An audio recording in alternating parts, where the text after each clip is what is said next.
Hello students, welcome you all in history self study. आज का हमारा टॉपिक है लॉर्ड डलहौजी। आज हम लॉर्ड डलहौजी के रिफॉर्म्स के बारे में बात करेंगे। लॉर्ड डलहौजी जो है भारत में as an governor general of India 1848 से लेके 56 तक उसने एज एन गवर्नर जनरल के रूप में यहाँ का कार्यभाग संभाला। लॉर्ड डलहौजी भारत में सबसे बड़े साम्राज्यवादी के रूप में भी जाना जाता है। अपने शासनकाल के दौरान उसने सबसे ज्यादा इंडिया में जो है ब्रिटिश साम्राज्य का विस्तार करने के लिए सुधार किए। वो ब्रिटिश साम्राज्य का बहुत बड़ा वफादार था। अगर आप देखिए उसके कुछ रिफॉर्म्स ऐसे थे जिन्हें जबरदस्ती जो है भारतीय रियासतों को ब्रिटिश साम्राज्य में मिलाया गया। ठीक है, आइए जानते हैं उनके सुधारों के बारे में, उनके रिफॉर्म्स के बारे में। सबसे पहले जान लेते हैं कि लॉर्ड डलहौजी का रियल नाम क्या था। लॉर्ड डलहौजी का रियल नाम था जेम्स एंड्रू रामसे। उनको maker of the modern India बोला जाता है क्योंकि भारत में जो भी पोस्टल, टेलीग्राम या फिर रेलवे रिलेटेड सुधार किए हैं, भारत का जो आधुनिकीकरण किया है वो लॉर्ड डलहौजी ने ही किया है।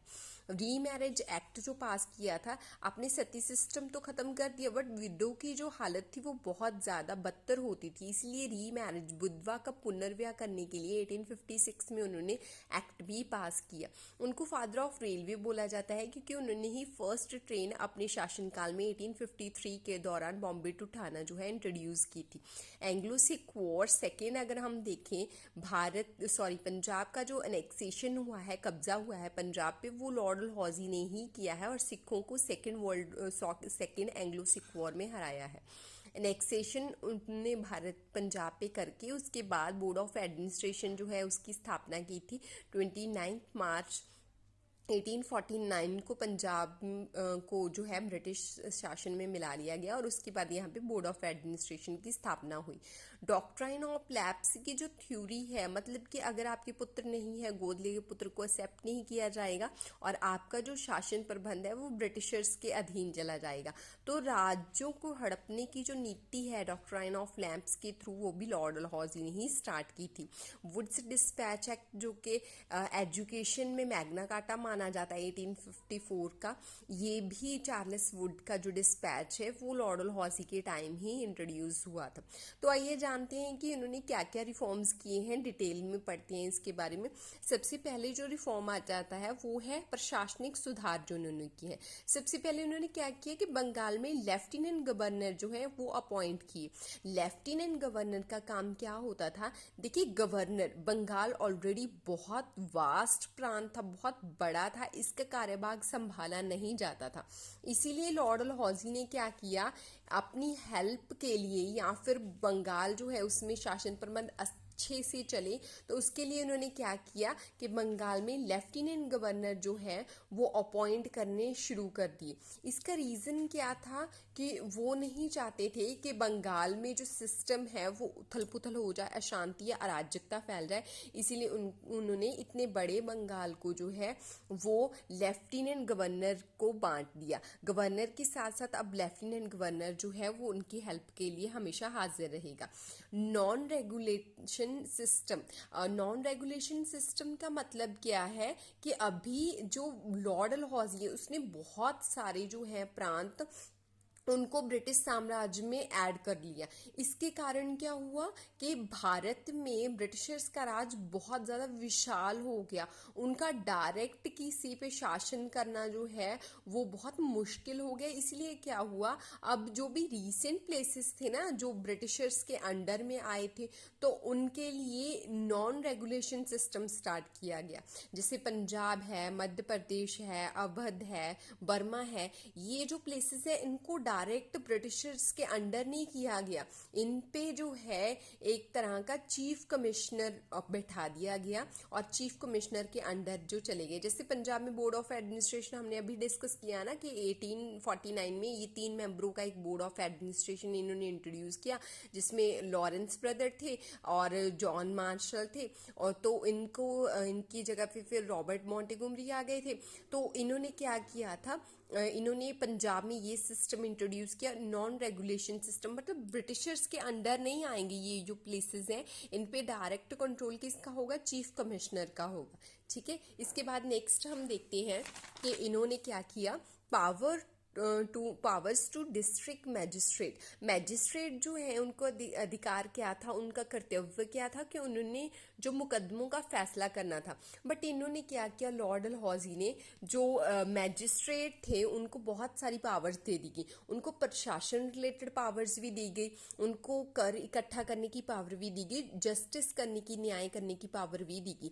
मीन्स कि अब उनको बहुत सारी पावर्स दे दी गई बीच में से, जैसे जमींदार है या प्रशासन करने के लिए और पर्सन को अपॉइंट किया जाता है वो निकाल दिए गए, और सारी ही पावर्स मैजिस्ट्रेट्स को दे दी गई कि आपने ये अभी सारा जो सिस्टम है ये आपने देखना है। नेक्स्ट आ जाता है कम्युनिकेशन में उन्होंने क्या क्या रिफॉर्म्स किए। अगर आप देखते हैं तो लॉर्ड डलहौजी को जो है मेकर ऑफ मॉडर्न इंडिया माना जाता है, वो उनके ये रिफॉर्म्स के कारण ही माना जाता है। फादर ऑफ इंडियन रेलवे इनको माना जाता है क्योंकि इनके टाइम पे ही फर्स्ट ट्रेन जो है 1853 में स्टार्ट की गई थी, जो बॉम्बे टू थाना गई थी।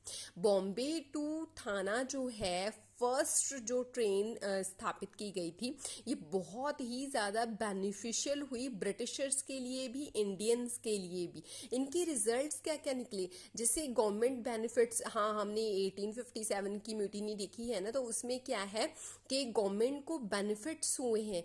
क्या बेनिफिट्स हुए हैं कि गवर्नमेंट्स को, जैसे कि 1857 की म्यूटिनी के टाइम जैसे हथियार एक्सपोर्ट इंपोर्ट करने थे, सैनिक इधर से उधर लेके जाने थे, तो इसमें बेनिफिशियल हुआ है। लॉ एंड ऑर्डर मेंटेन किया उन्होंने, शांति व्यवस्था स्थापित की है। इंडिया में टुगेदरनेस आ गया, अब कास्ट सिस्टम का जो पक्षपात था ना वो कम होना स्टार्ट हो गया। कास्ट रिलीजन डिफरेंसेस कंट्रोल में आ गए, और रिवॉल्ट को कंट्रोल करना भी इजी हो गया। तो ये रेलवे जो है एक टर्निंग पॉइंट रहा इंडियन हिस्ट्री में। इसके बाद इन्होंने पोस्टल सिस्टम जो है, डाक व्यवस्था का भी इंट्रोडक्शन इन्होंने ही किया है। इसके पहले क्या होता था कि पोस्ट सिस्टम जो भेजा जाता था ना, उसका कोई फिक्स रेट नहीं होता था। ऐसे ही किसी से भी कुछ भी मतलब यूनिफॉर्म अगर हम देखें तो अनइविल जो है वो रेट होता था। और पहले भेजने वाला जो है उसको रेट नहीं देना पड़ता था पोस्ट का, बल्कि डाक का जो रेट देता था ना, सेंडर नहीं देता था, बल्कि टेकन जो लेता था ना वो उसे देना पड़ता था। मतलब आप मुझे चिट्ठी भेज रहे हो तो आप नहीं रेंट दोगे, मुझे टैक्स देना पड़ेगा, मुझे रेंट देना पड़ेगा। और ये दूरी के अकॉर्डिंग नहीं होती थी, मतलब कुछ भी सिस्टमैटिक नहीं था। तो लॉर्ड डलहौजी ने क्या कि इसे सिस्टमेटिक बनाया, और अभी जो है आपको जो लेने वाला है ना, जिससे चिट्ठी आएगी उसे नहीं, बल्कि जो भेजने वाला है, चिट्ठी भेजने वाला है, तो वो उसे जो है वो चिट्ठी का जो भी मुआवजा है वो देना पड़ेगा। ठीक है। इसके अलावा उन्होंने मतलब ऑलरेडी शेरशाह सूरी के टाइम ये सिस्टम स्टार्ट हो चुका था, बट इन्होंने मॉडर्न किया था।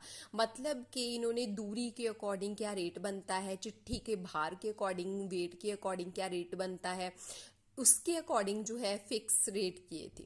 नेक्स्ट आ जाता है टेलीग्राफ सिस्टम। 1853 में टेलीग्राम सिस्टम भी इंट्रोड्यूस किया गया। जैसे हम देखते हैं ना कि टाइपिंग के थ्रू, जैसे आजकल कचहरियों में भी है, या फिर हम देखते हैं कि ऑफिशियल वर्क के लिए यूज़ किया जाता है जो टेलीग्राम है, तार भेजी जाती है ना कोड लैंग्वेजेस में, ऑफिस में ये यूज़ किया जाता है। तो ये सिस्टम भी लॉर्ड डलहौजी ने ही इंट्रोड्यूस किया। फर्स्ट जो है कैलकाटा टू आगरा जो है तार भेजी गई थी, जिसके थ्रू ऑफिसर्स का जो संदेश है वो भेजा गया था। नेक्स्ट आ जाता है पब्लिक वेलफेयर। लोक भलाई के लिए इन्होंने क्या क्या कार्य किए। उन्होंने सबसे पहले जो रिपेयर किए हैं वो रोड्स पुराने थे, उनको अच्छी तरह से मेंटेन किया गया, नए रोड बनाए गए। इसके अलावा इरिगेशन के लिए, सिंचाई के लिए इन्होंने कैनाल्स, जो नदियां नहरें हैं वो अच्छे से बनाए। उन्होंने जो एंशियंट बिल्डिंग है ना हमारे, इतनी ऐतिहासिक यादगार, इतने मेमोरेबल, इतने ज़्यादा सेक्रीफाइसेस से जो ऐतिहासिक किले या ऐतिहासिक इमारतें बनाई हुई हैं ना, उनका इतिहास क्या है वो भी जो है उन्हें मतलब कि एक तरह से संरक्षण देना स्टार्ट किया लॉर्ड डलहौजी ने। मतलब अपना इतिहास संभाल के रखना चाहिए ना, तभी आपको नॉलेज होगी कि हाँ हमारे पूर्वजों ने या बड़ों ने या पितरों ने कैसे कैसे काम करके हमारे भारत को महान बनाया। तो ये मतलब ब्रिटिशर्स जानते थे कि हाँ कैसे हमारे इतिहास को संभाल के रखना है। तो ये काम भी यहाँ से स्टार्ट हुआ, हिस्टोरिकल बिल्डिंग्स जो हैं वो संभाल के रखी। नेक्स्ट आ जाता है कि एजुकेशनल रिफॉर्म्स इनके टाइम की बेस्ट जो है हम कह सकते हैं कि एक मतलब एडवांटेजेस है या फिर बेस्ट अचीवमेंट है। सबसे पहले इन्होंने वुमेन एजुकेशन के लिए क्या किया, कॉलेज बनाया कलकत्ता में। ये वुमेन एजुकेशन के लिए इन्होंने बहुत सारे एफर्ट्स किए, उनके लिए कॉलेज स्थापित किया। इसके बाद इन्होंने इंजीनियरिंग कॉलेज बनाया रुड़की में। नेक्स्ट आ जाता है बहुत ही इम्पोर्टेंट वुड्स डिस्पैच, जो कि 1857 को स्टार्ट किया गया। ये जो है वुड्स डिस्पैच, ये 1854 में इंग्लैंड में एक कंट्रोल बोर्ड के प्रधान थे सर चार्ल्स वुड। उन्होंने एजुकेशन में रिफॉर्म्स करने के लिए ये एक सिस्टम स्टार्ट किया था जिसे वुड्स डिस्पैच के नाम से जाना जाता है। इसमें ये बताया गया कि हर एक प्रांत में जो है शिक्षा विभाग उसे ओपन किया जाएगा। लंदन यूनिवर्सिटी से नमूने के आधार पे यहाँ भी यूनिवर्सिटीज़ बनाई जाएंगी और यहाँ पे जो है परीक्षाएं ली जाएंगी। एजुकेशन का मीडियम वो सेकुलर होना चाहिए, किसी भी धर्म के साथ रिलेटेड नहीं होनी चाहिए। और ये भी बताया गया कि यहाँ पे सिखलाई के लिए कई एरियाज सेंटर्स वो ओपन करने चाहिए। और बहुत सारा मतलब इस तरह से रिलेटेड जो है एजुकेशन में रिफॉर्म्स इनके टाइम पे किए गए थे। नेक्स्ट आ जाता है सोशल रिफॉर्म्स। सोशल रिफॉर्म्स में अगर हम देखें, जैसे फर्स्ट आ जाता है फीमेल इन्फेंटिसाइड। फीमेल इन्फेंटिसाइड को किसने बंद किया था, वो किया था विलियम बेंटिक ने। उन्होंने बोला था कि आपने कन्या की हत्या नहीं करनी है, अपने लड़की को पढ़ाना है बढ़ाना है। बट इन्होंने क्या किया, इन्होंने बैन कर दिया। इनके टाइम भी ये फीमेल इन्फेंटिसाइड चलता था। इन्होंने बहुत ही स्ट्रिक्ट एक्शन लिए और उसको हमेशा के लिए ख़त्म करने के लिए कार्य करने आरंभ किए। सती प्रैक्टिस, सती सिस्टम भी अभी चल रहा था। इन्होंने स्ट्रिक्ट एक्शन लिया और सती सिस्टम को पूर्ण रूप से ख़त्म करने के लिए कोशिश की। वैसे तो दिसंबर 1829 में एक्ट बन गया था, विलियम बेंटिक ने राजा राममोहन राय के साथ मिलकर बनाया था, बट इनके टाइम फिर भी चल रही थी। अब इन्होंने स्ट्रिक्ट एक्शन लिए कि नहीं, आप सती सिस्टम जो है उसे नहीं चला सकते, ये इलीगल है। अगर आप करोगे तो आपको सजा भी होगी और आपको जुर्माना भी होगा, इसीलिए आप ये नहीं कर सकती। 1856 में विडो रीमैरिज, सती होते हैं उससे बचा लिया गया, तो विधवा भी की हालत कौन सा बहुत अच्छी थी, इसीलिए इन्होंने क्या किया, विडो रीमैरिज एक्ट बनाया। यानी कि आप जो है विधवा के साथ पुनर्विवाह उसका कर दिया जाए, उनको इतनी तकलीफें या उनकी जो समाज में स्थिति थी उसे कंट्रोल करने के लिए। नेक्स्ट आ जाता है प्रॉपर्टी राइट्स। 1850 में इन्होंने एक एक्ट पास किया जिसके अकॉर्डिंग अगर कोई भी पर्सन है अपना रिलीजन कन्वर्ट करता है, जैसे बहुत सारे हिंदू थे, बहुत सारे सिख थे, बहुत सारे मुस्लिम थे, वो क्रिश्चियनिटी को अडॉप्ट कर रहे थे क्योंकि क्रिश्चियन मिशनरीज आ चुकी थी ना। तो अगर धर्म कन्वर्ट करता है हिंदुइज्म के अकॉर्डिंग क्या है कि आपको जायदाद से बेदखल कर दिया जाएगा। बट इन्होंने प्रॉपर्टी राइट का एक्ट बनाया। इन्होंने कहा कि नहीं, अगर आप धर्म कन्वर्ट करते हो तो आपको अभी भी जायदाद में से हिस्सा मिलेगा, आपको जो है जायदाद से बहिष्कार नहीं किया जाएगा। ठीक है। मिलिट्री रिफॉर्म्स इन्होंने क्या किए थे, इन्होंने सबसे पहला जो तोपखाना था उसे शिफ्ट कर दिया कलकत्ता टू मेरठ। मेरठ में अभी कलकत्ता से मेरठ में जो है वो तोपखाना मतलब तोपें जो है गोला बारूद बनना स्टार्ट हो गया। इसके बाद इन्होंने क्या किया कि गोरखा को जो है आर्मी में अपॉइंट करना स्टार्ट कर दिया। गोरखास बहुत बहादुर होते हैं, इसका रिजल्ट हमें दिख रहा ही है। 1857 के रिवॉल्ट में कैसे गोरखा और पंजाबियों ने मिलके जो है भारत के लोगों पे हैवी हो गए थे और इन्होंने 1857 के रिवॉल्ट में ब्रिटिशर्स की बहुत सपोर्ट की। इरेगुलर आर्मी इन पंजाब, पंजाब में स्थाई सेना जो है वो ख़त्म करके अस्थाई सेना स्टार्ट कर दी। अभी देखो रिसेंट हुआ था ना कि इन्होंने 1849 में पंजाब पे कब्जा किया था। अब अगर अभी भी पंजाबियों को स्थाई सेना उन्हें हथियार प्रोवाइड कर दिए जाएं तो वो तो रिवॉल्ट कर देंगे, क्योंकि पंजाबी वैसे ही इतने बहादुर होते हैं, इतने डेयरिंग होते हैं, उनकी बहादुरी के आगे तो कोई भी घुटने टेक सकता है। तो इसीलिए इन्होंने क्या किया, उनको बांट दिया, उनको कहा कि आप अपने हथियार दे दो। जो बोर्ड ऑफ एडमिनिस्ट्रेशन था ना, उसके थ्रू ये कहा गया लॉरेंस ब्रदर्स ने कि आप अपने हथियार हमें प्रोवाइड करवा दो, आप अपने काम धंधों में लगो। शांति तरीके से, प्यार के तरीके से उनसे हथियार ले लिए गए और उनको जो है, जो भी एग्रीकल्चर का काम है या जो वो जॉब्स कर रहे थे उनमें लगा दिया गया। ठीक है, नेक्स्ट आ जाता है increase English soldiers in army. उनको पता लग गया था कि जिस हिसाब से मैं जो साम्राज्यकरण कर रहा हूँ ना, साम्राज्यवादी थ्योरी पे चल रहा हूँ, कभी भी रिवॉल्ट हो सकता है। इसीलिए उन्होंने क्या किया कि ब्रिटिश आर्मी में जो है इंग्लिश सोल्जर्स ज़्यादा से ज़्यादा यूरोपियंस अपॉइंट करने स्टार्ट कर दिए। मतलब कि जो यहाँ की नेटिव सेना थी, पंजाबीज थे, गोरखास थे, राजस्थान के थे, गुजरात के थे, इनको कम करना स्टार्ट कर दिया। ठीक है, नेक्स्ट आ जाता है कमर्शियल रिफॉर्म्स। कमर्शियल रिफॉर्म्स, व्यापार संबंधी सुधारों में इन्होंने क्या किया, सबसे पहले खुला व्यापार जो है, फ्री ट्रेड पॉलिसी, ये ज़्यादा से ज़्यादा जो है वो खुला व्यापार करने की नीति के फेवर में इसीलिए थे क्योंकि वो बहुत सारी सहूलतें जो है अंग्रेज अधिकारियों को प्रदान करना चाहते थे। वो चाहते थे जितना मर्जी आप जैसे भारत में आके व्यापार करना चाहते हो, शोषण कर सकते हो एक तरह से भारत का। ये खुला व्यापार की नीति सिर्फ इन्होंने ब्रिटिश ट्रेडर्स के लिए ही लगाई है, भारतीयों के लिए ये नहीं थी।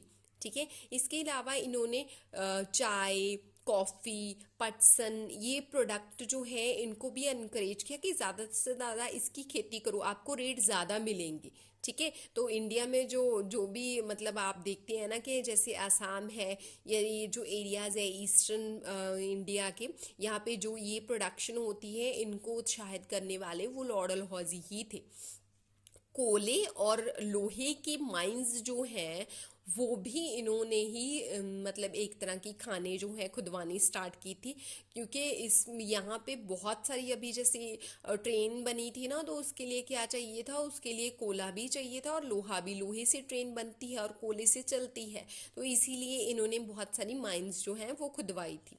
उन्होंने क्या किया, जंगलों पे भी बहुत ज़्यादा देखभाल के लिए सरकारी कर्मचारियों को अपॉइंट किया गया, क्योंकि फॉरेस्ट जो है वो इनकम का बहुत ही महत्वपूर्ण सोर्स माने जाते हैं, क्योंकि जंगलों से हमें बहुत सारी कीमती जड़ी बूटियाँ, दवाइयाँ, गूंद हो गई, पेपर हो गया, ये बहुत सारी चीज़ें मिलती हैं।